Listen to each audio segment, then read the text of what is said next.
Hi everyone. I hope Upward Bound is going well. Today we're going to look at the structure of sugar. We know sugar is C6H12O6. That means it has 6 carbons, 12 hydrogens, and 6 oxygens.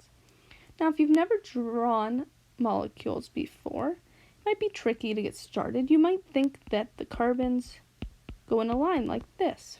That's not the case for sugar. Sugar instead gives itself a hexagon shape for stability. Let's see what that looks like. So we have carbons bonding to oxygens, bonding to carbons, giving itself this hexagon shape you might see. Now, that only accounts for 5 of our carbons because this carbon is attached to a CH2, which is then attached to an OH. Now you might see me draw OHs like that. That's just meaning that the oxygen is bonded to a hydrogen, but we use shorthand just with OH to draw that. Just don't want to confuse you. That's the same with CH2. This is what CH2 looks like, but we can use the shorthand because it's just 2 bonds there. So now we have our 6 carbons, and each one of these carbons are attached to an H and an OH. H and OH, an H and an OH, and then another H and an OH. Now another thing that we learned was the octet rule, and we want to make sure that this molecule follows it, which means that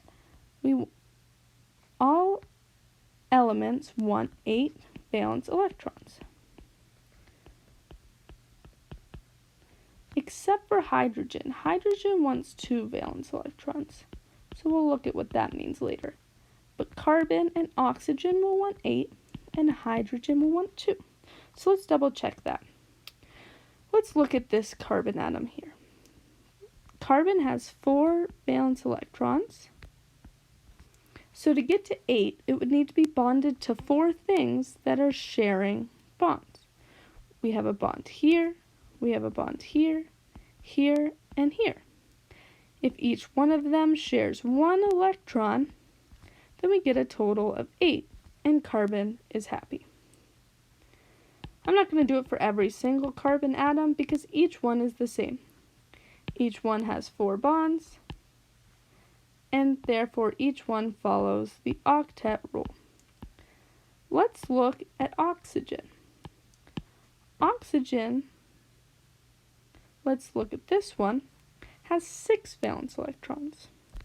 So if I draw here, it has 1, 2, 3, 4, and I'm going to draw 2 right there.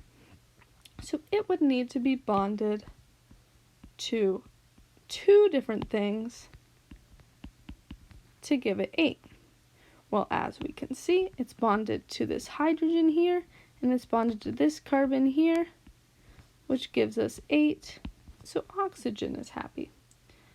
I'm not going to do it for every single one because that is the case for all of them. Now let's look at hydrogen. Let's look at this one. Hydrogen has 1 valence electron, and it wants 2.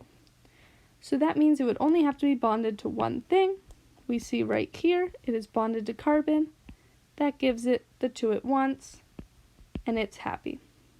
Therefore, this molecule follows the octet rule for every single electron element in it, and we are happy with this structure.